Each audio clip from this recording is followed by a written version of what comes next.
What's up, warriors? Welcome back to the battlefield of the mind. My name is Rick, and I am here with my babe. So when we do our Hey Babe videos, this is my babe, this is my Andrea, and she is interviewing me today. So we're about to see how this goes. I'm looking forward to it. I have a lot of good questions, I feel like. You're the host, baby. You're the host right. with the most. Do the thing. So I was thinking about when it came to interviewing you, what are some of the things that I want to ask you? We talk all the time, but I think that there is not enough information when it comes to the things that you really do on a daily basis. I think people will watch us on TikTok or they'll listen to your podcast and they can have an idea, but I don't think most people really get it. Other than, the people that you train and the men that are in your group, they get it.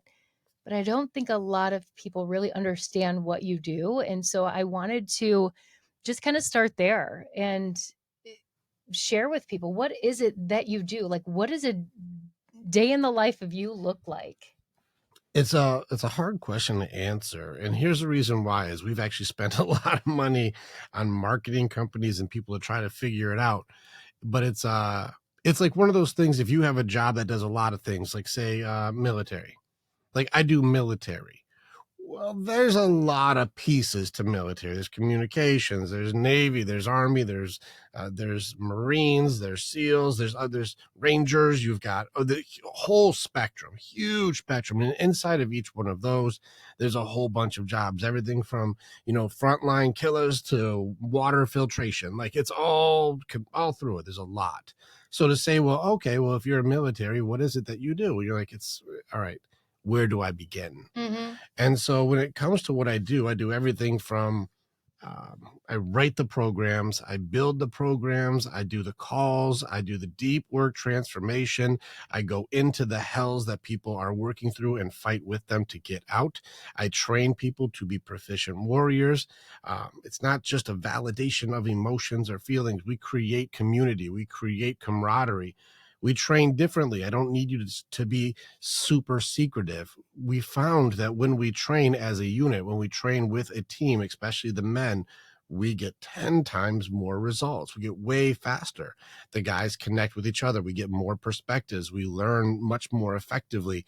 The curses that we hold on to are easier to break when we can look at it from different ways. We do everything, but also I do everything from like we write the books, I do the shows, I write the events that we have to do. I do the speeches, I do all of it. And so we make the graphics, we do the websites, we do the Right. It's what I do is a very broad question, and I have a really hard time answering it. But I think that but I think even with that, like writing the programs, that is a lot of work. And I see how much time and energy you put into that. But I think the most rewarding part of it isn't that kind of stuff that you're doing. It's working with your men on a daily basis, right? I think the hard part for this is people ask what you do, not what you are. Mm-hmm. And that's a harder question. Like if you think about that for a second, what are you? That's different than what do you do? And this is why when people go, what do you do? We go to job. But what are you? Well, then people start getting a little more, sometimes esoteric or sometimes more specific. I am a father, or I am a child of God, or I am a warrior, or I am a builder, or I am something. And then we start getting into an identity of purpose. My purpose is to be able to go into hell and pull people out so they have a fighting chance to break the curses that their families have been held down by. I go into the nightmares that hold you down from any of your potential that becomes unused. This is everything from the abuse, the abandonment, PTSD, the molestations, the suicidal thoughts, the addictions, the depression, the anxiety, the things that ruin your life. I show you how to kill them. They're beatable. Mm-hmm. And so what I do and who I am or what I am a curse breaker. I am a warrior who will come in and teach you how to be the best pack leader and warrior yourself.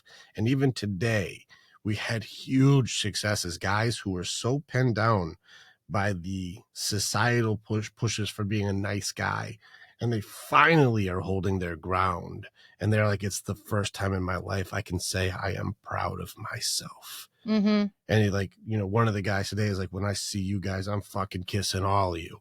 He's like, you guys helped me find the warrior inside of me. I hold my ground. I get respect now. My wife follows. The people who took advantage of me are backing off. He's like, I feel free for the first time in my life. And I'm like, that's what I am. I'm the guy who gives that to men. Mm-hmm. So I want to get into the societal pushes as well, but I think that for guys that are out there that are going through hell, right? Or maybe they're not going through hell, they're just having a tough moment in their life, right? How do they go about like booking the call? Like where would they go? It's a trick. We have a lot of different ways to do it. Generally, the easiest way to do it is on our website. You can find the Calendly link. Mm-hmm. You'll talk to somebody. We don't use AI bots or anything, at least not at this moment. This is 2024 when we did this recording. So, Yeah. you know, later there might be like no other option. But for right now, you'll talk to one of our warriors. Yeah. And I think that maybe the point that I'm getting at is with all this stuff that you're saying, all very important stuff, helping these men, you know, find freedom in their lives and stand up for themselves and many other things. But I think one of the most beautiful things that I see that you do is, and we do not talk about this enough, because I would, and I've said this before, I'd put what you do against other people that are out there, and I guarantee you give them more support than I've ever seen any coach give. And your men meet pretty much 6 days a week, right? We meet more than that. Right. So every single day, even more than once, and there's different things you have, right? But the main support group is standing time every single day where your men jump on and they have a sense of community. Mm-hmm. And I think that's what's so beautiful about this. It's not a program that you have where you sign up, you watch a video, you come back, you talk about it, and then you don't see or talk to anybody else or have that support for another week, right? Mm-hmm. Until you learn the next lesson and you get the more information. You come back the next week and now you're talking about it. No, you do not only the groups, right, to go over the information, but then you have daily conversations where these men have the support of each other, but also at any point you pair them up so they have a shield mate, right?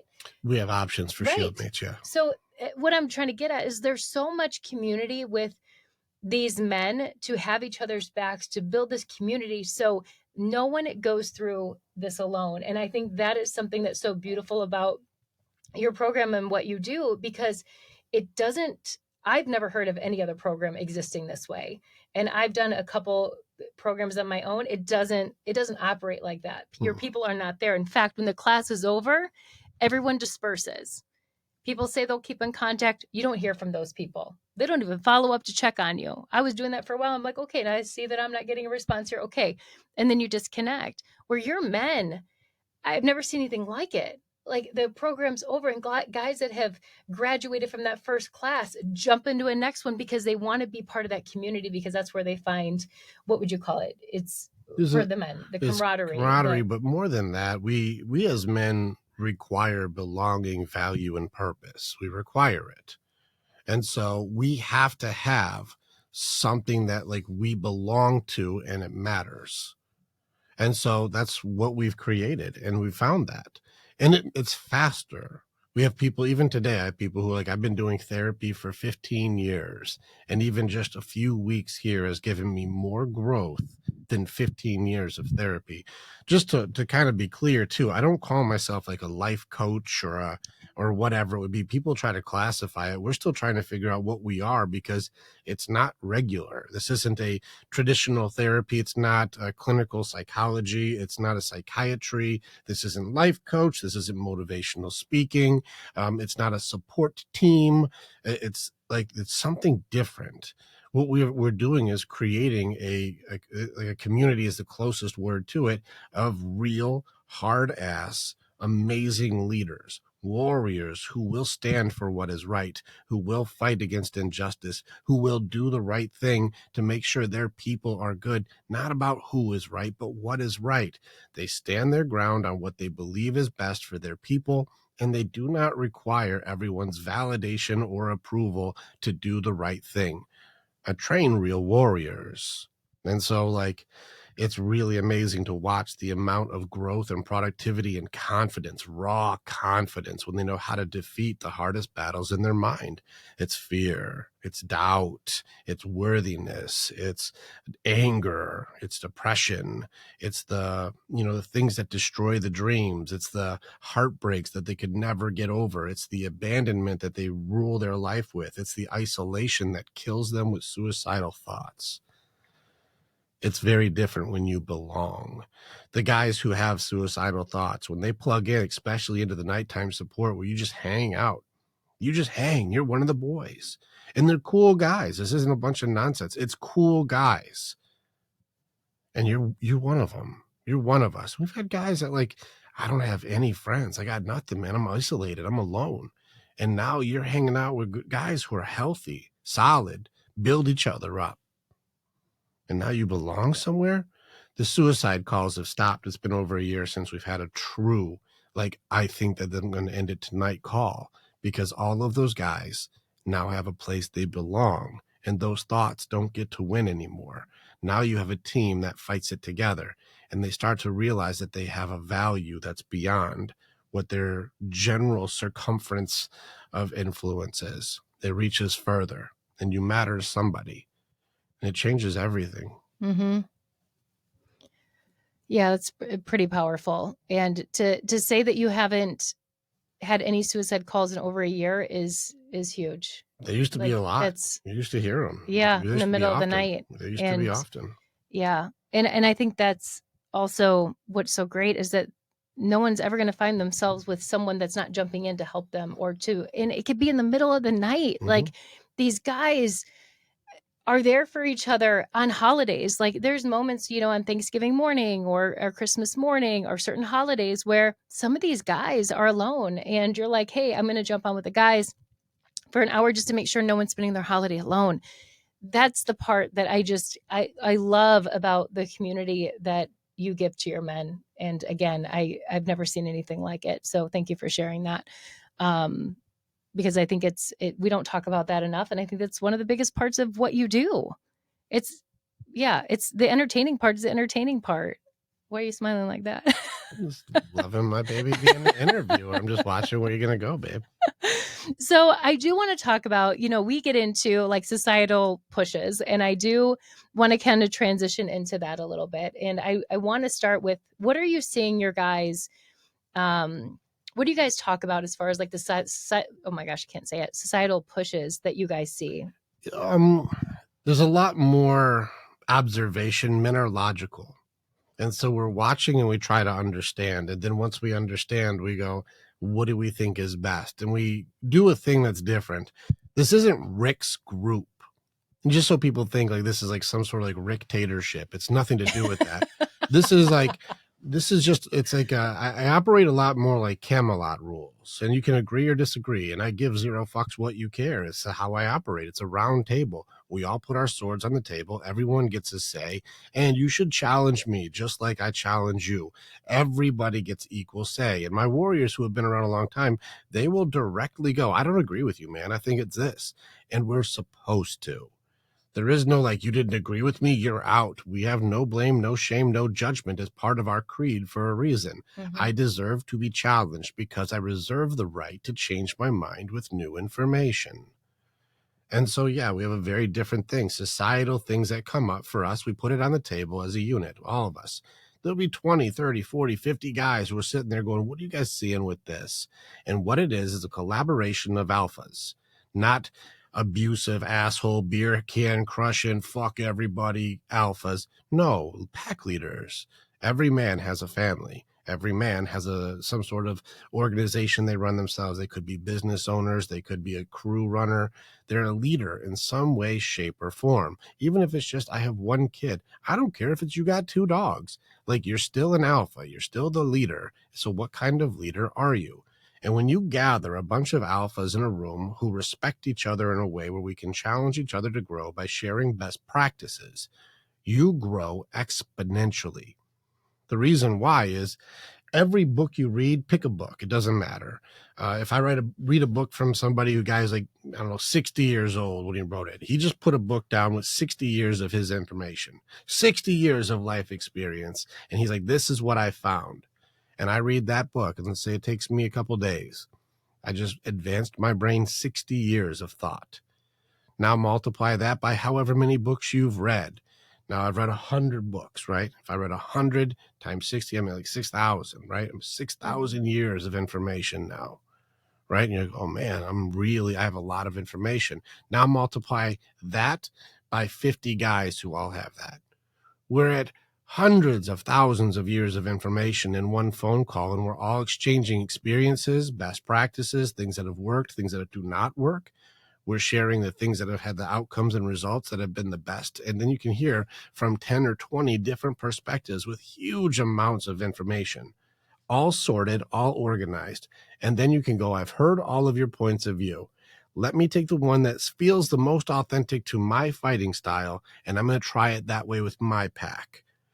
When you have these kinds of groups, it makes it so when you see the normal everyday bullshit, it becomes really difficult to be defeated by it because our awareness is too high, and good leaders aren't going to just fall for everybody's temper tantrum or people's outbursts, or when people tell you what you should or shouldn't do when you know what is right over who is right.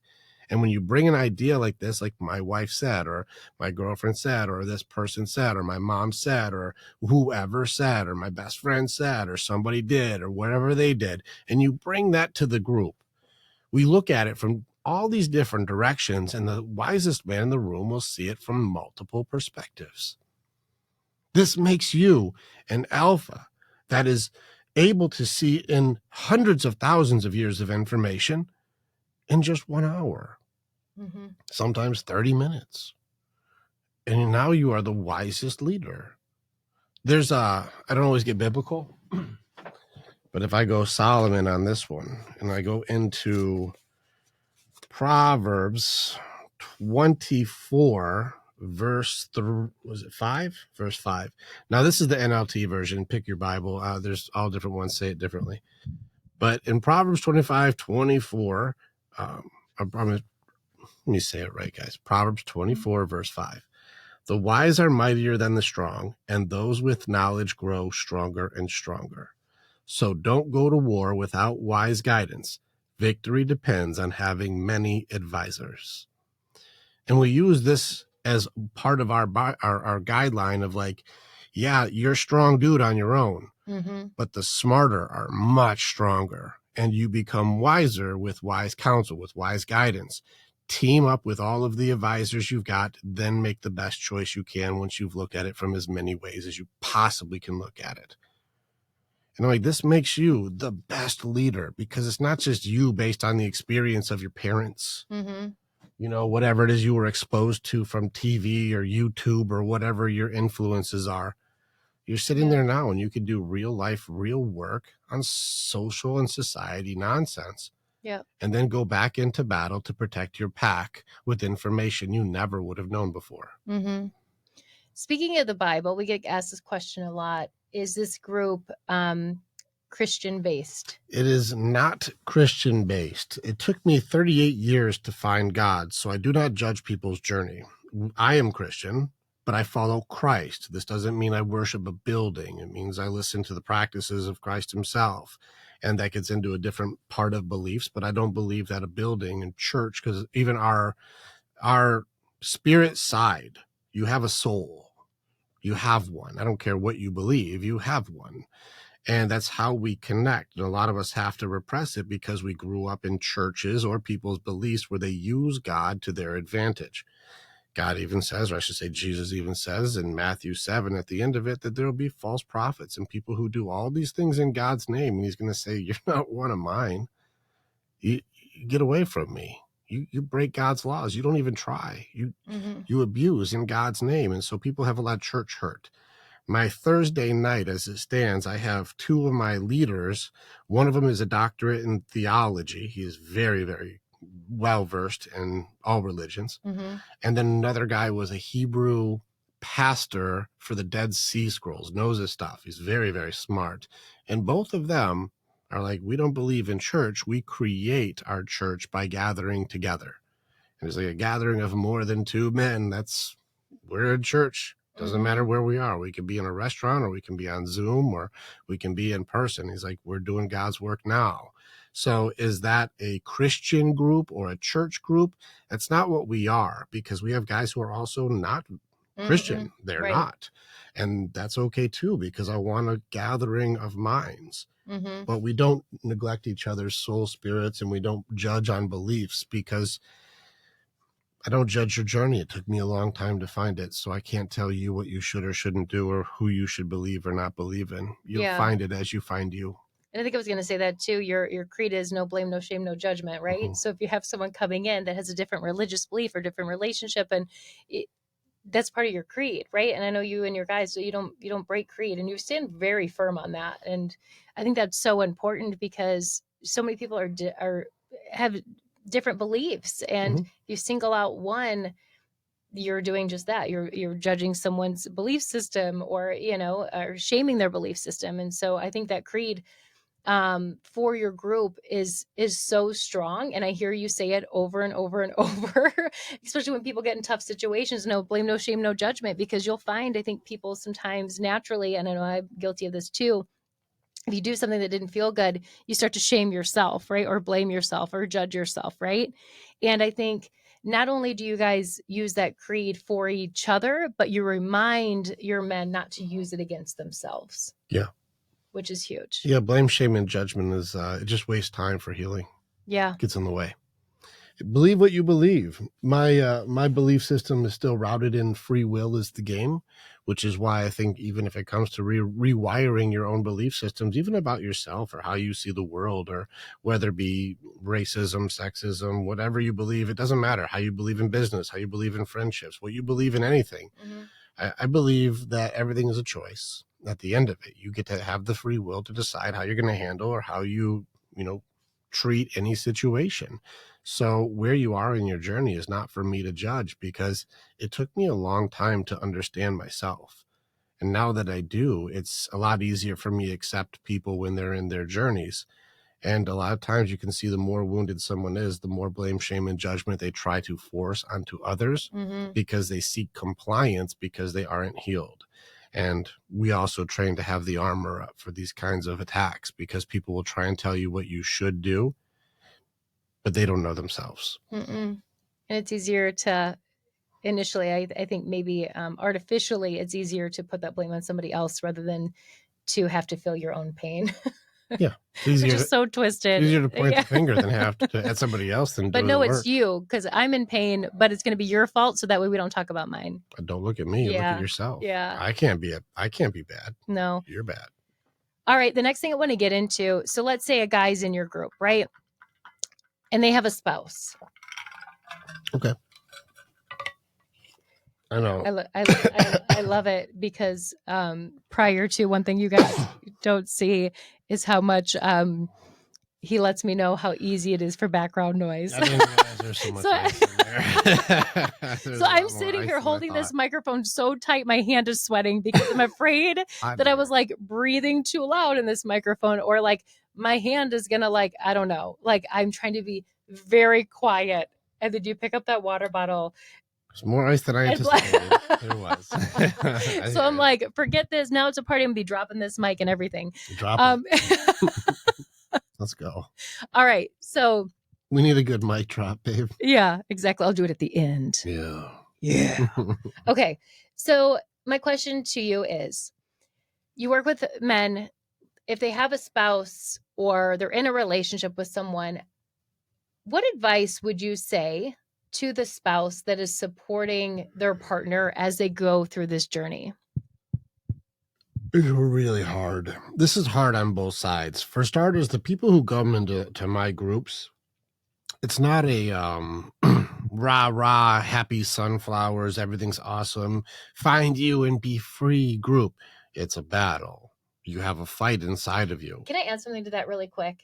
Because No. let me just add something to that, because I think you bring up a really good point just by saying that. In other groups that I've seen, even groups that I've been into, the way that it goes is, here's the work, let me listen to you. And I listen, I take it in. And then the person on the other side says, okay, okay. And then maybe a follow-up question, right? But nothing too like firm as far as a follow-up question, but just kind of, it seems very like rainbow like, just like very light. Surface. You know, It'll surface. stay Yeah, surface, that's probably, sure. yeah, very surface. I don't want to offend. For what? It'll stay surface. Oh, surface. Oh, because rainbow. Yeah, it's just light. I was thinking like light, airy. Get out You of said, here. for what? Yeah, I don't get it. Okay, so now I get it. Okay. I lost my train of thought. Oh, so the thing that I've seen you do with your men is that you do challenge them, Mm-hmm. and you do it in such a smart way. So it gets people thinking very differently than they've ever thought before, or maybe not even know that is within them. It's something that you see. And that's one thing, that you're able to connect with these men so quickly and be able to see what they have going on. But you don't just sit there and just take it in and agree with them and say, okay, that must be rough. You don't acknowledge, right, the emotions that they have, which I know is a whole nother topic. We But you acknowledge the do, emotions. They're there. right. I just said it's a whole nother topic. Oh, Yeah. okay. So, but you do challenge back. And I think that's what's so good about your program too. So anyway, go ahead. Do you remember the original question? I do. How do they support your spouse? Okay, good. So like, when we are training with our guys, it's important to know that when they're going through this, especially by the time they get to the last part of the program, first I teach them to know themselves so they understand who they are. Then I have to teach them who they have to fight. This means we get into the parts of us that are in there for grieving and the enemies within that attack us, like doubt, fear, excuses, distractions.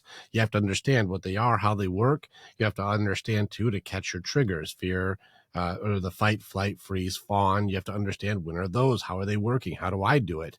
That way you can also catch yourself that you just got me. Damn it, I'm triggered right now.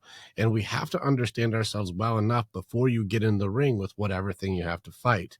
And some of them are curses that require to be shattered. They have to be broken. A generational curse that's been going on for decades and decades, hundreds of years for your family. Or it could be a trauma that needs to be addressed, or a loss that needs to be honored, and you have to go through all the emotions for. Or it could be a demon. There's something in there. There's a pain. There's a memory that's so evil and so dark, we have to kill it.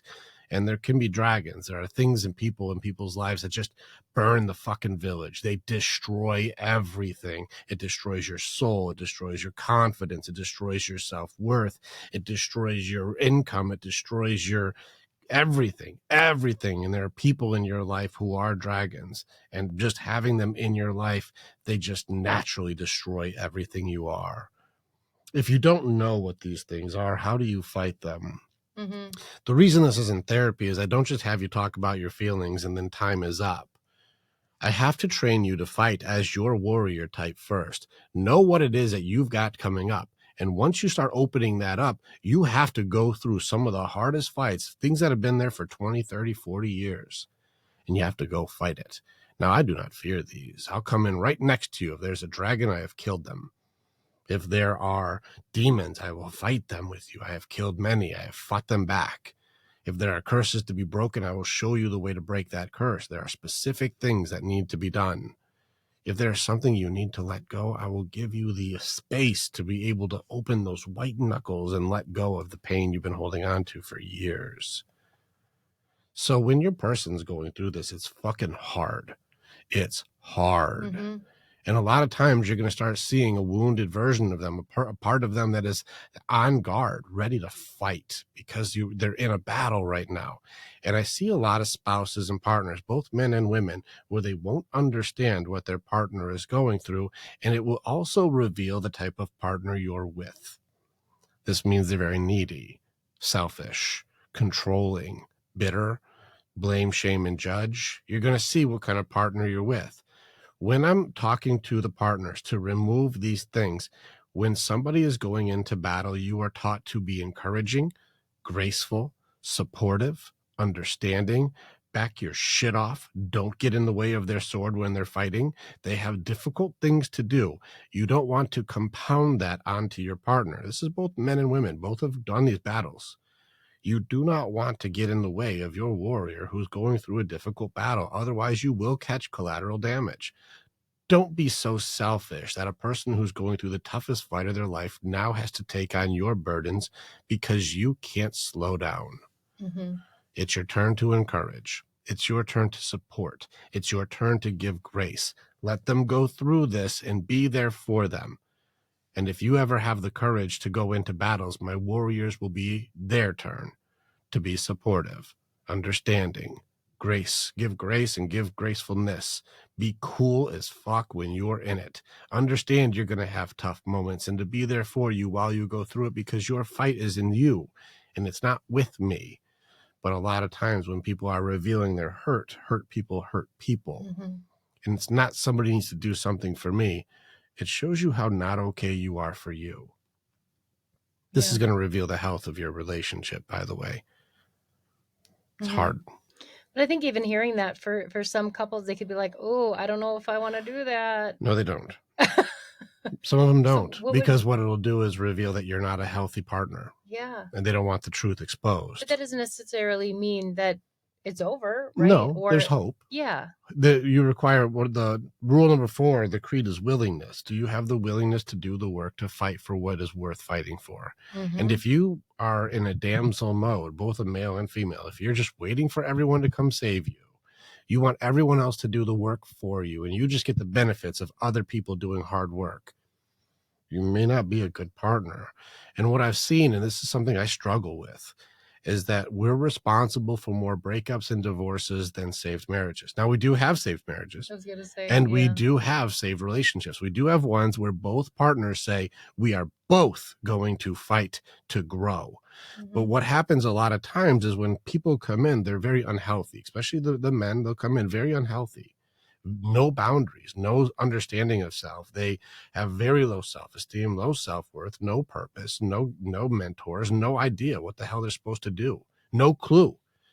And they have no idea how to even begin. And so once they start understanding their true self, they start finding confidence in who they are, start believing in themselves. They start getting healthier in the way they respond instead of react to things. They don't get so angry. Mm-hmm. They're not loose cannons. They're not hurting people anymore. They're being more cognitive in their behavior, and they're doing things deliberately and tactical. They don't give fucks away freely. I give a fuck about that, or give a fuck about that. We're tactical in our fucks. We call them tactifucks. We're tactical. I will give a fuck appropriately. I don't give them to everything, though. Mm-hmm. Some things are not a big deal, so I'm not going to let it control me. As a guy starts becoming a better leader and more healthy, it will reveal where he was when he had his mate. Now, remember, women have hypergamy. This means you date equal or up. So that means your guy, you believe, at some point is at your level or better. And so if he's going way better, women oftentimes freak out. Whoa, whoa, whoa, whoa. If you're getting better, what does that do for me? It'll reveal the woman. Now, you are both unhealthy, so he's not better than you when you start. You're both at the same level. But when he starts growing exponentially faster, you now have a choice. And this is where it reveals the relationship. Some women go, I will start working too. I'll work on my stuff. It's not work on things for him. It's work on her things for her. So you're both moving up together. Now he's going to go faster. Ladies, I don't care what you say. I'll take the debate. Men are 3 to 5, even 10 times faster at doing this. We're built for progress. It's how we are. We process logically and it goes quicker. Women, they still get there, but it takes much, much longer. You process emotionally, and it's the long way. It just always is. It's not good or bad. It just is. But since hypergamy system is date equal and up, him going faster works to your advantage. And all he wants is effort. He doesn't need perfection. Mm-hmm. Our guys are like, I see my baby trying. I don't need you to be at my level. We don't have hypergamy. I don't need you to be at my level. I just need you to have effort, that you're trying to get better for you so we can grow as a team. And that's been very, very successful for some couples. It's very revealing for the other ones, mm-hmm. because some women don't want to grow. They just want to be taken care of. And the guy growing will start going, hey, babe, come with me. And she'll start sabotaging his growth. But even that statement of, if women want hypergamy, right? And the guy starts to grow, are you saying then, like, that sounds like that's great for women, right? But what are you saying then? The men are like, hey, I also want you to get healthy with me. And the women are saying, no. Like, is that happening? Yes. What is their reasoning? Do you know what their reasoning would be, why they don't want to grow? It doesn't seem like a logical reasoning. It doesn't sound like that to me, and I don't even know what the reason is. It doesn't seem logical. Your spouse or significant other is growing and they're like, this feels really good. You don't understand the freedom that you're going to have from this. Come with me. And they're like, no. Well, remember, the hardest fight for both is denial. And out of all of the parts to it, anger, depression, anxiety, denial is the hardest for both, because truth is the hardest thing for people to process. For men, denial of their humanity, their emotions. We suppress our feelings. And so whenever men have to go in and work on their feelings, it's like the hardest battle for them. They're like, that's been closed off since I was really little. I know I can't cry because that's called weak, or you're a pussy. I know I can't be too vulnerable because it's taken for granted or taken advantage of. As a man, we very rarely get empathy at all. And so we have to suppress so much of who we are in order to appear strong and desirable to a mate. We have to stop being what we are, and that the humanity element of it. But we are big-hearted. We are feelers. We are givers. And so, like, we have to suppress so much of our goodness in order to, be chosen. Women are the other way around. You guys have burden of beauty, which means you can't just be what you are, because it needs to match a specific look to get attention or attraction. And that means in order to fit in and get approval, especially from other women, you end up conforming or changing yourself to be what a social norm or what is, like socially beneficial for you. Because, like, you work in makeup industry, or you work in industries where, like, their beauty is necessary. And you've even said, like, they have sent people home for not wearing makeup because their face does not represent beauty. That's an interesting sentence to me. That means she cannot be what she really is, because that is bad, because your real face is not beauty. You need to look like we say you do so that you represent beauty again. That by itself creates an entire belief system that she needs to create an entire mask in order to be loved. She cannot be her. Or accepted. You won't. Well, you're not good. You're not good as you are. You need to be as we tell you to be, and you will be compared. You will be judged. You will be, shamed into compliance. So that way you fit in. And you've seen your social circles, and you've seen also, the girls have seen, where, like, they'll be nice to your face, and then when you leave, that one girl is always going to say some gossipy shit or talk something behind their back. The ladies are not healthy, so they put masks on, and denial of truth for themselves, they cannot deal. That's why it takes so much longer. Is denial is protection for women, because it creates a persona or an image that isn't true. So if that's the case, then, and going back to the relationship and them choosing to not want to grow, they can't, it'll expose them. Right. That's my point, is that they are choosing not to, because even the person that married them, right? Like, it logically doesn't make any sense, even as a woman. If you're saying your husband's like, I'm growing, and she's like, I'm not, because I have denial of, like, if you really know the real me, you won't be accepted. Well, it's accept me for me, even though it's not really you. Right, exactly. And you have the person that says he loves you the most saying, come on this journey with me. I've changed. You've seen a difference in me. Although the journey hasn't been always easy, you see where we're going, right? The guide to lead that. And I still don't understand, as a woman, why you wouldn't be like, okay, husband, you want this for us. You're opening up to me. I've seen changes in you. I understand your intention is also to want me to grow, and they're still like foot in the mud.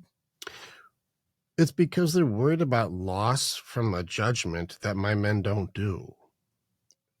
But for what though? If the idea is to baby, grow. process what I said. They're worried about a loss from a judgment that men don't do. Just think about that for a second. Because you're going to lose something Yep. because of an opinion or a judgment they're afraid of that never happens. So I wonder this. I wonder if that is true. Is it really concerning their husband or their community that they surround themselves in? Because their husband's not looking at them like that, Guys but maybe don't do it's that. your friends. And so you're then basically bypassing the person that you're supposed to give and care for and love the most for someone's outside opinion that doesn't control anything in your household, doesn't pay your bills, doesn't provide anything for you other than artificial acceptance, right? That's so, my judgment is so dumb. It doesn't seem logical. No. Okay. Interesting. That's very interesting. But it has made it so we've had marriages fall apart. Today's societal push on women to you can do everything without a man, you don't need a man, all that stuff. It is making it so women believe that they don't have to do anything. They should be loved for who they are, but they also want to be rated for what they do. And that's a contradictory system. They really do. It's like, do you want me to love you for who you are, or do you want me to actually measure based on what you do? And the truth is, and I will put the Pepsi challenge down for a very, very large majority, not all. There are some women who will outwork the shit out of people. You are one of them. There are some women who will run a circle around just about anybody.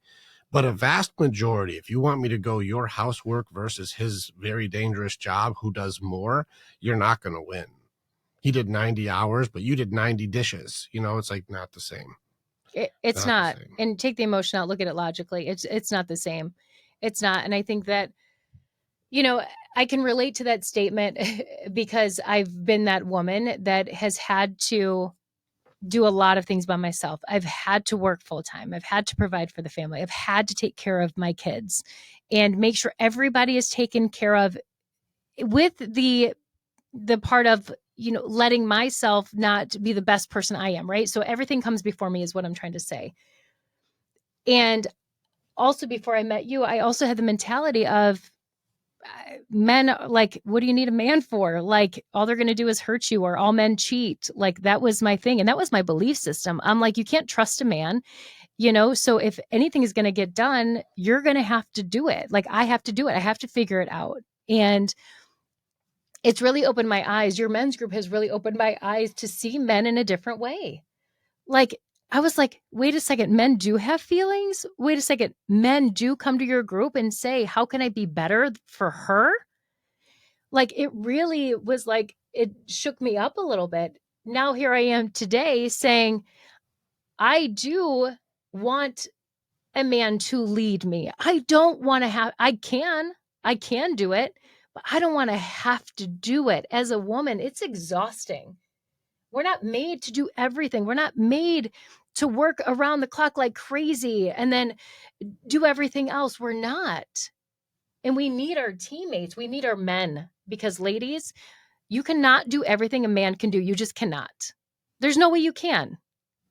So I think as women, we have to like humble ourselves a little bit to really look at what is, rather than just what we see on social media of these women. I know you talk about this often, about being the boss babes and like, yeah, girl, like, you can do it. You don't need a man. Yeah, you do. Well, let's because you're more plugged in than I am on some of the social media stuff. I avoid it because there's a lot of bad behavior. I shouldn't say you don't need a man. Them not saying that they don't need a man. I guess my point is not almost being like anti-man, where they feel like they can do everything themselves. No, I'm with you. I'm with you, baby. All right. So what would you say if you were to describe the behavior of a boss babe? Like, like you're in a society or even in a world where this information is pushed. Like, even in just your career, it's very glamorized that it means or it looks or it is a certain thing. But like, opinion wise, I understand this is very subjective. What are you seeing? Because you're way deeper than I am on that sphere. What is a boss babe or a bad bitch, or what does that stuff look like? What is it in your opinion? To me, I think I can really simplify it as and again, I hate to use so many judgmental terms, but it's one-sided and it's selfish behavior. Are they nice? Are they kind? Not usually. And again, it's selfish behavior. I'm looking out for me. It's only about me. I'm going to build my empire and I don't need anybody else to help me do it. I'm going to do it alone. It's a lonely empire. It's a lonely empire, right? And it's selfish behavior. Like, as women, we are supposed to be the nurturers, like the kind ones, like to be loving and kind and nice. Like this whole building an empire, like, and being that boss babe, I see it as very selfish behavior. You're not, who else are you thinking about?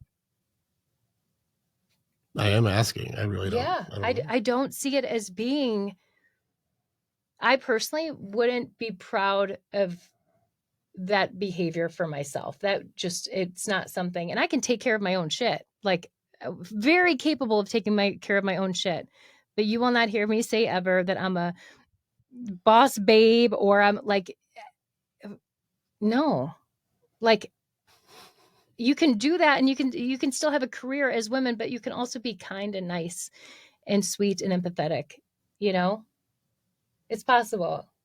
I don't see a lot of that happening out in society often. Well, I look at it as it's not about the circumstances that define you. They reveal you to yourself. And if you're watching the behavior of people who have fought, and this is where I look at women's rights, women have fought. They have fought for the ability to have equal say, equal pay, equal ability to start your own company, Sure. to do any career that you want. There's women who really did fight. There are bras that have been burnt. There are protests that have happened. There are things that women had to go through that were very difficult to give the right to be able to say that now, by law, I am equal. Not every woman wanted suffrage, but now they have it. And now they've had to change the rules for ladies too. But ladies are like, all right, now we can have say.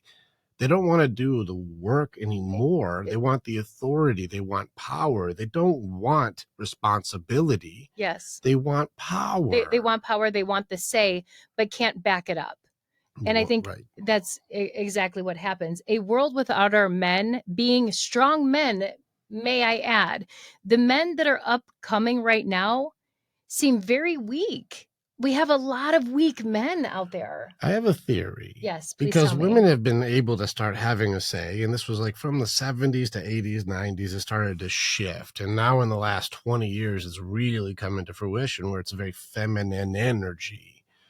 And with that, you're starting to see a removal of fathers from the home. You're starting to see guys who are in extremely difficult positions, not saying right or wrong, just difficult, because strength is now shamed. You cannot use physical aggression and without being shamed. So boys don't hit girls. That went from a thing men decided to do because women can't take it. So we decided we're going to police each other. Don't hit girls. We decided men did that. Women didn't make that. That was a privilege that we created for our women. Don't hit girls. We don't hit our girls. Now, Bob and Joe down at the bar will 30 styles box and beat each other's ass for 2 hours, drink a beer, and then go home. And that's no problem. They could take the hits. But Cheryl can't take one solid. She's out cold and her eyes all fucked up. Like, it's not good to hit our girls. It doesn't look good for us. We don't like it. It makes me feel bad. It's not how we're built. So we stopped hitting girls. Well, now that's turned into the shield to create abuse when people have entitlement. You don't hit a girl because we're stronger than you. No, you're not. No, that was a kindness. That was us choosing not to hurt you. And now girls think guys don't hit girls because we're weak. Well, that's weird. And so now we have guys who are being abused more than women. The numbers are starting to come out where women are abusing more than men under the guise of guys won't hit back. That's not because they are weak. It's because they are strong. But women are showing what happens when they have equality, when they have power, when they have authority. They are not kind and nurturing. They are not empathetic. They are not considering their whole pack. They're considering just themselves. They are showing, and I'm watching, and my hypothesis is, it is revealing that women are not natural leaders. Can women lead in extenuating circumstances? Yes. But are they built to? You're watching the women who were the most successful, the self-made millionaires, the women who built the law firm, the women who did all the badass work, the boss babes who actually did it, not all the fakeness. They really did it. They succeeded. And they're like, it's hard for me to date now because I've put myself out of the dating world. I'm not because of my success, but because of my personality. Mm-hmm. I'm competing at all times. I'm unapproachable. I'm not kind to be near. Men aren't finding me fun to be around. I'm not interesting to them because I'm coming with the same energy another guy does. Yeah. And they're like, I can't find a mate. And then they have their own hypergamy level for finances and success, which means their only options are in the top 1% of men. And those guys have the most options. So why would they choose the most competitive, angry, cold, selfish, self-centered, all about me, boss babe, I don't give a fuck about you, get mine? Why would they choose that girl when they can choose a compassionate, kind girl who really will be appreciative of the kind of man he is? Like, you took yourself out of the dating sphere because you're bringing the same thing to the table he does, and a top 1% guy doesn't need your money. Hell, top 20% of men, we don't give a fuck. I don't need your fucking money. It's not attractive. I'm not going to go on a date and go, so you make like 6 figures. How much of that's my cut? Mm-hmm. That's not a good dating strategy. You know, a woman who has that kind of level of success, they will just swipe that dude out. So your money and your degree and your success, those are yours, but they're not good dating strategies because guys don't get anything from that. The only guys who get anything from that is probably gay guys, because they both do the exact same thing, and then they both like each other for it. So that's probably about where it goes. Like, that's where advantage gays. I'll give them that one. When Ant told me that one, I was like, all right, well played. Yeah. Well played. You got it. So this is a tough thing when you're watching what women are getting attacked from for societal pushes to be this thing that even if you win, you push yourself out of attractiveness, and they want to blame men. Yeah. They blame men for like, well, you just can't handle it. It's like, I don't think you're getting it. Yeah. I don't think you're not fun to be around. Mm-hmm. I think there's loud behavior that's happening with women, and I'd like your opinion on that. As far as, do you think this is a majority, or just what is being the loudness about? So you have the women on that side, right? The boss babe, the boss bitch side, right? Then you also have the other side of things too, where women starting very young, and even I've seen this like into 40s, where they're on social media, and social media, of course, seems to be a common denominator with most things lately, but are on there shaking their butts, right? And doing whatever behavior they have, OnlyFans, right? There's a lot of that behavior too that's happening. Do you think with both of those, with the boss babe situation and then these other women, do you think that's the majority, or do you think that they're just being the loudest? I don't know the exact numbers. I do know that it's loud. Mm-hmm. I do know it is. And while it may be, it may start off as the Fringe Concept, and even let's just be super conservative. Let's say it's like 15%. Let's just say that's what it is. Well, that 15% gets a lot of attention, and women are going to gravitate towards what will give them more attention. And so I think you're going to be seeing a very, very big influx of just regular girls who are going into pornography for attention, because they can do it safely. They don't have to be strippers in a bar anymore. They can do it from their bedroom. They can do it from their bathroom. They can be in their own place and nobody can get them. They're not in danger anymore, and they can get attention and money. And they have people who run the OnlyFans accounts who are talking to guys, and they're getting direct interaction. They're paying for interaction. And so there are, women who are starting off who will just take their clothes off. Regular women don't even have to be like hot. Like, everyone's got a different, attraction or fetish or things that they like. So even very, like, say, really big girls, well, there's dudes who love that. So everyone's got their niche. And so you can get attention from your own home and get thousands and thousands of people who pay attention to you all of a sudden. Well, that's a very big allure, especially if you have self-esteem issues or you don't feel like you look as pretty or have comparisons.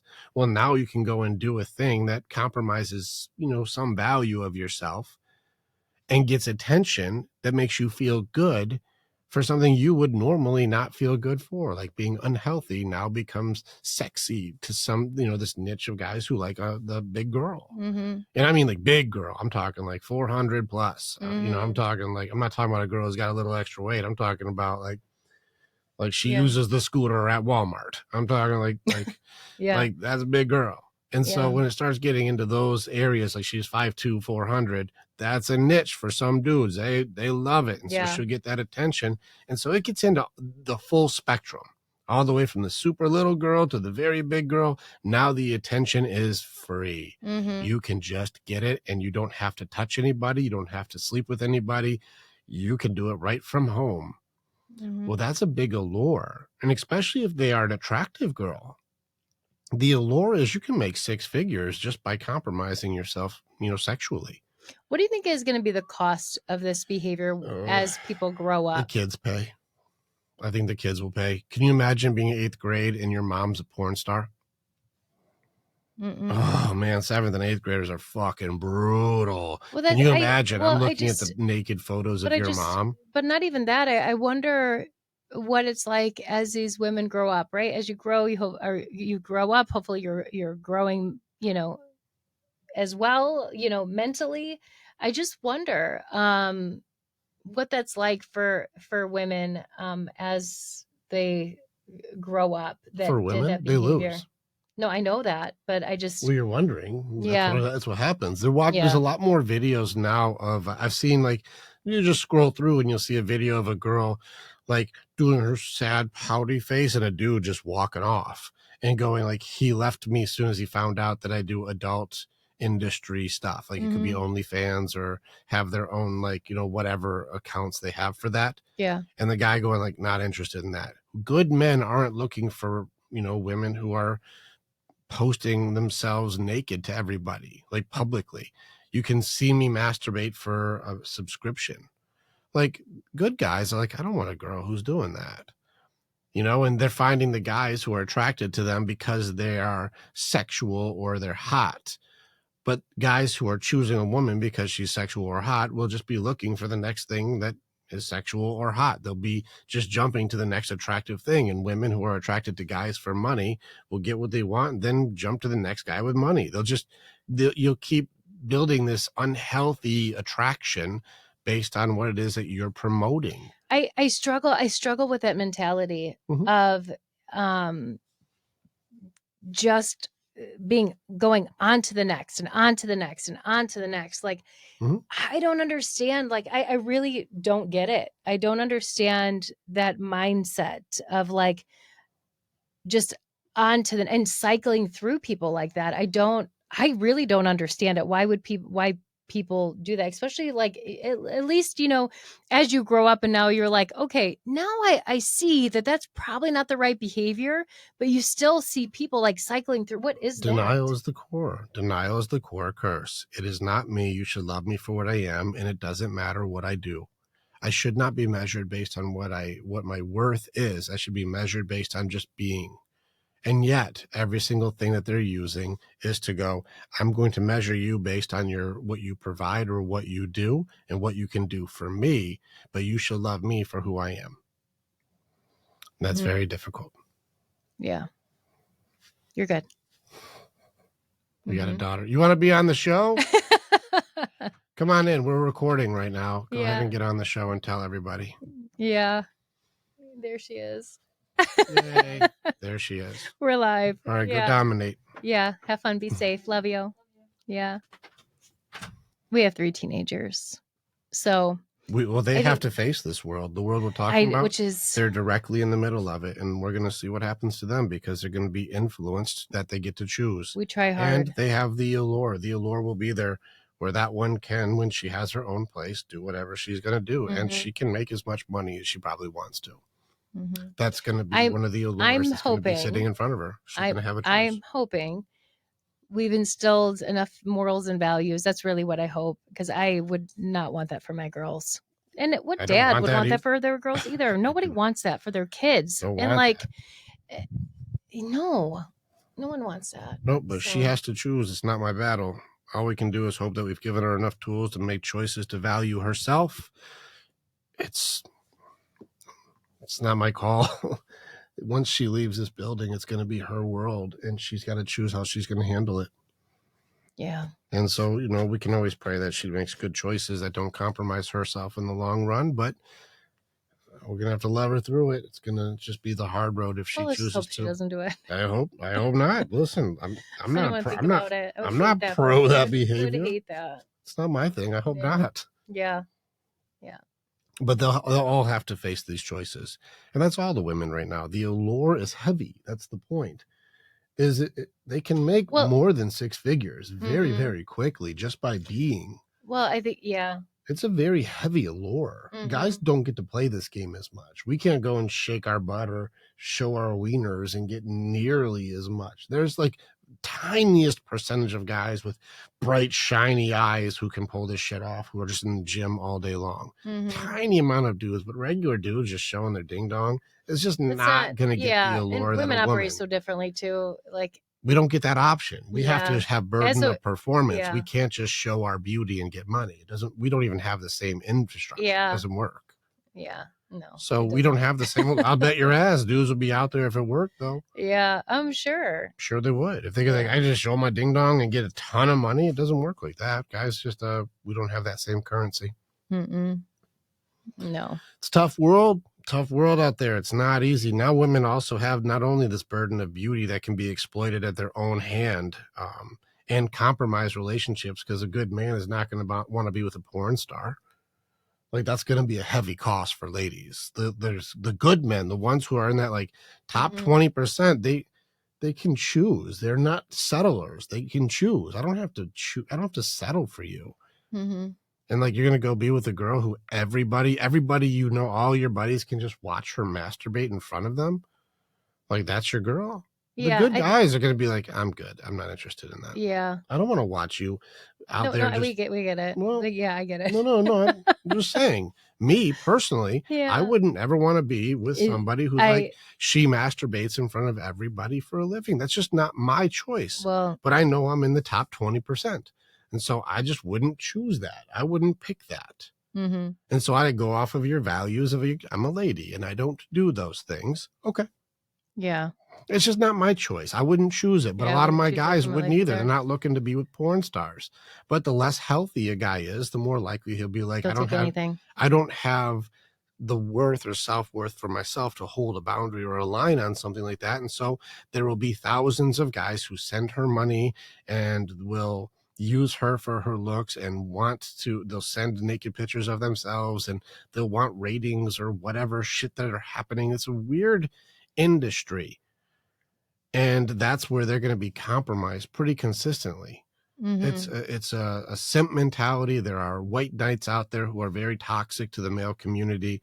There's really weird stuff happening. And while I wish it was a very small percentage, the allure is it's going to get really bad. Probably within the next 5 years, it's going to get very, very difficult.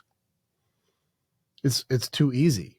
It's easy. And that's probably the hard way, because right now we're in an instant gratification society. And you can make a lot of money very easy and safe. You're home. You stay home. Well, even without that stuff, like without making money doing all those things, people's morals and values, and naturally, I think as a society, are also going down.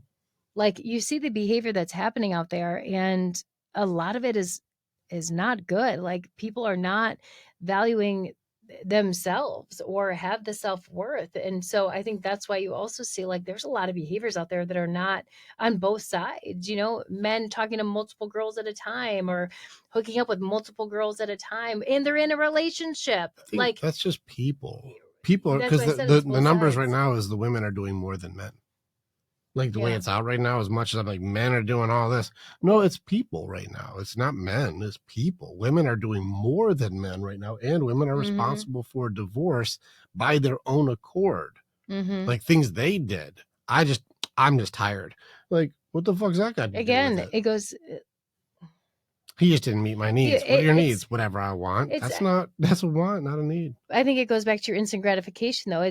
We live in a disposable society. We live in right now a me society where everyone is only looking out. Not everyone. A lot of people are looking out for themselves. What do I gain from it? What do I get?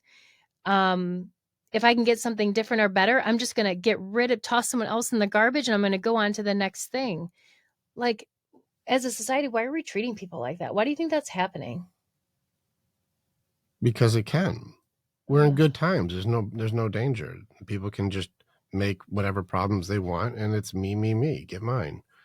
They're doing it because there's no consequence. Women are getting glorified and praised for doing bad behavior.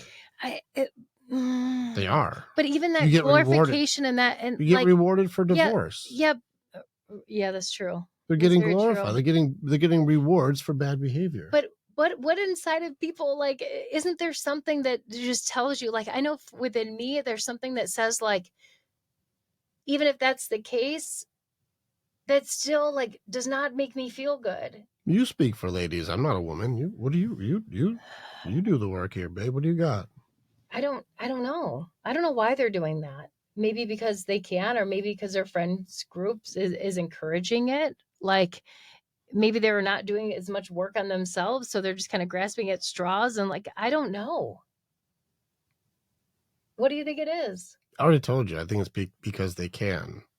People reveal there's no themselves. Consequence. There's no consequences. Yeah. People will go as far as they can until there's a consequence, and they're getting rewards for doing behavior they would hate done to themselves. That's exactly it. So yes, if you get a treat every time you shit on the floor, guess where I'm shitting? Mm-hmm. Yeah. That's what's happening, is people get rewarded for hurting people.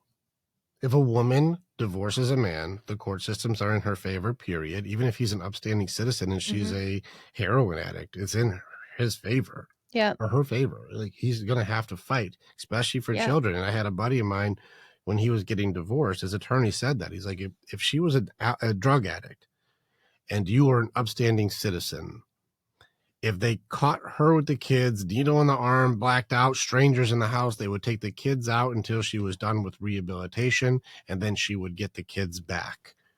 Like, the court systems are stacked. Even if mom is not good mom, they're stacked in her favor. Now, there are certain states that are starting to go 50-50, and they try and push for 50-50. And there's dads we have that have, like, said, we are not going down without a fight. There are good men out there, and they will fight for their children. And they have won. Because not all these ladies they're really dropping the ball on their own accountability. And so they're destroying their children. And the guys are starting to say, like, no, we will do a better job. And the numbers are showing that children with fathers are doing substantially better than children with just mothers. Yeah. I also think, though, too, like, as people are getting divorced, and it comes down to, even if he maybe wasn't good to you, but you know that he's a good dad or a decent dad or can provide for his kids, or at least be there. I think that there needs to be fathers in the homes. The fathers do need to be present, unless they're, like, and both sides are extremely abusive, then that's different, right? But as women, if you're getting a divorce and you're holding your kids hostage from your spouse or their father, or are fighting for the money, you're fighting for the money so they also have them every other weekend. Every other weekend is not a relationship. It's tough.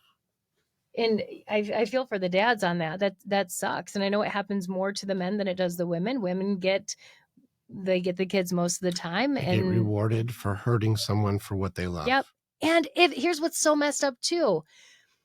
Let's just use this scenario. If it's let's say the woman cheated on the guy, right? And he's like, this is not what I wanted. I didn't want to get a divorce, but unfortunately we have to because I don't trust you anymore. And the woman's like, we're going to get divorced. I'm going to get half of your stuff. And just to let you know, you're going to be paying me even more because now I'm keeping the kids and I'm fighting against you to keep the kids more. So then you have to pay more. It's all about money, because if it wasn't, and this guy was a good dad, it would split 50-50. Well, it's not all about money. She wanted to cheat on him and be with somebody else, so she broke every vow there is, and then she gets all the money for it. Yeah. And she gets the power to say you can see your kids when you can or not. He That, didn't do anything. to me, that's not looking out for the kids. It's Hold again on, selfish. baby. What? Hold on. Sorry. I know that you're soapboxing a little. Like, when it comes down to this stuff, you're watching the behavior. This is a good man who didn't do anything wrong, and she started cheating on him, then Yeah. decided she wanted to be done with the marriage. He didn't have to do anything for this.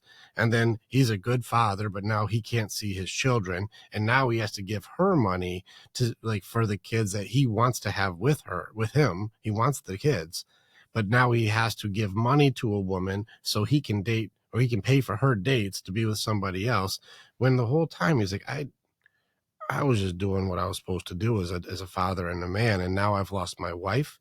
I've probably lost my home. I've lost my children. I've lost my purpose. I've lost everything, and now all my retirement, that half of that went to her too. I've seen that happen, and like, I didn't actually do anything fucked up. So sad. Like, and now those are the guys I have. They're like, dude, she's going for blood, and all I ever did was give her everything she has.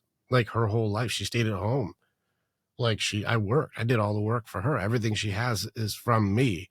And now she wants to take everything that I have that I built for us. And she's like, now I can't have my own things, and I have to pay for her to have all of them. I didn't do anything for that. I don't understand. Good men are being punished for Yeah. being good, But and even- bad women are being rewarded for being Right. bad. But even as a woman, it's hard for me to understand what's within you that agrees with that behavior, other than it's a selfish behavior. It's true colors, babe. People reveal themselves. If there are no consequences, people will show you who they really are. They're getting rewarded, and so they'll hurt people to the maximum extent. When I say women do not have empathy for men, this is what I mean. There's not even a consideration. In fact, it's justified and somehow glorified that I'm the good one because I deserve it. And there are good guys who are being annihilated for being good. Mm-hmm. And women who are being glorified for being what would be the receiving end, evil. Yep. Yeah, I agree with that. Sad situation. It is, but people are making different decisions. Again, this is the writing on the wall. Right now, women are doing behavior that is the opportunity. Right now, they're going to look back and go, fuck, ladies, you had the opportunity when you got the microphone, when you got a voice, when you had the chance to lead, when you could run the show. That was our chance. That was what women fought for, to say, we will show you we are more empathetic, nurturing, compassionate, understanding. We have an ability to connect heart to heart. We can lead with a compassion that makes it so people feel good to do what they do. This is your chance. Mm-hmm. And you're watching women, when they have control, be worse. They're being just like a weak leader man. A man who is a weak leader will be abusive with his power. Mm-hmm. A weak man will abuse his power. Well, now you have women who are not as strong as men, who are abusing their power. And I guarantee you, just about every woman out there can name a time they saw a woman in power destroy another woman. Absolutely. Like, just create a case. She just doesn't like her, and because of her authority has made that girl's life fucking hell. Yeah, I've seen it. Yeah. And you're going to tell me this is women do it better? Mm-mm. No, we're exposing that women probably aren't supposed to be. Mm-hmm. And it's going to come to a head. We're like, well, we gave you guys the chance. We saw what you did with it. You destroyed your boys, you destroyed your sons, you destroyed your work, you destroyed your family, you destroyed your men, you destroyed everything for your own selfish greed. You had no empathy, no compassion, no understanding, and no ability to slow the fuck down when you got emotional. Mm-hmm. Maybe you're not supposed to call the shots Mm-hmm. anymore.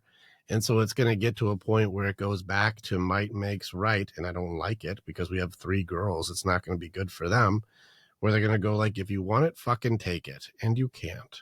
Mm-hmm. You can't take it.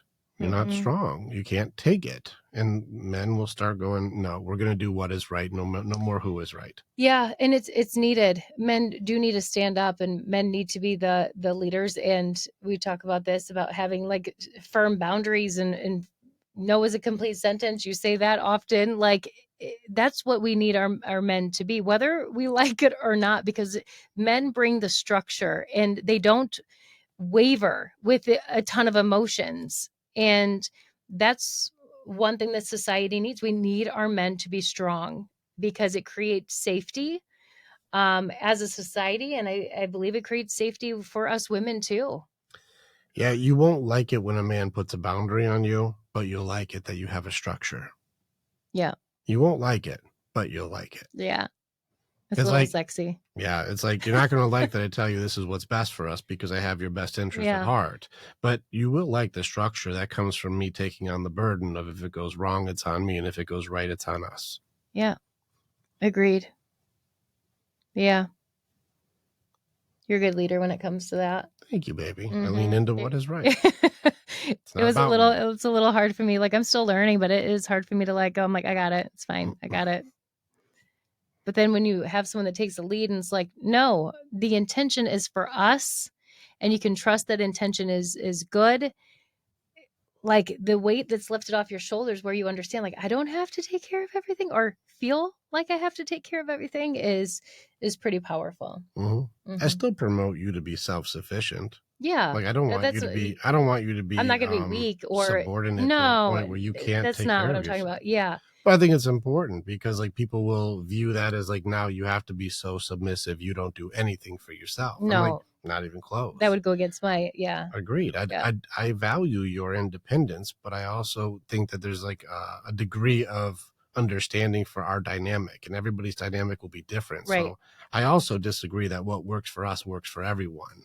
It doesn't. You're all different. We're all Right. different people. So your strengths and what you do, I like that you do the things that make you feel fulfilled. And it doesn't mean it always has to be dishes, because it's not. You work your ass off.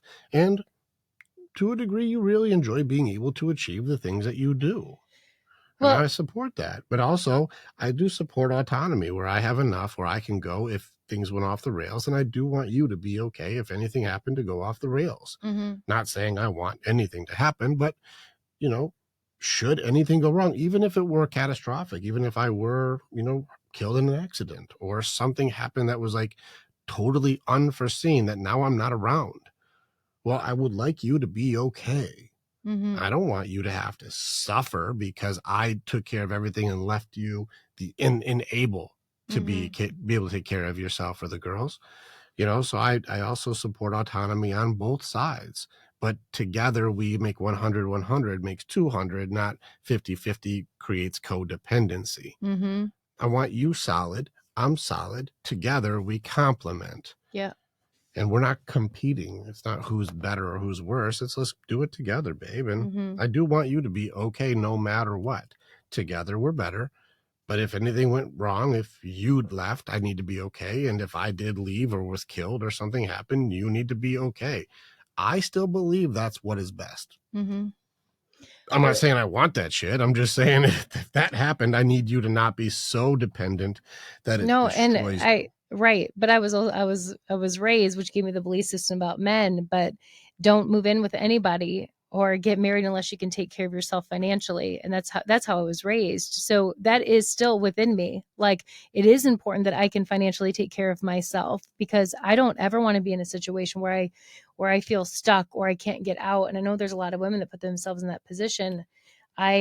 We don't have a societal setup right now where the infrastructure we have, and this is not to be too political, but the infrastructure is designed to make it so you cannot have a single household income anymore. Exactly. And that's our government failing us. And they've been setting this up since the 70s. It's been pretty loud. And so it's not like, oh, this administration, it's been in the works for a long time to make sure that both families have to work or fathers are not in the house. And that has been happening for a very long time, even especially the welfare system. And even, you know, I guess to be, you know, who was targeted racially, Black people were targeted racially very hard politically, you know, and so those are things I don't want to get into too deeply, but like I have to acknowledge that they were there. And redlining and, you know, welfare, removing fathers is rewarded. This has started to destroy the infrastructure of the family. And you're watching the families start to, you know, degrade from the inside out, where you just start removing men, Start removing fathers, start removing the structure, start removing the logical one, start removing the one who's protecting, start removing the one who's able to be rational in the crisis, start removing the safety, security, and make it so that the government or finances or money comes from, a program and not from a family unit.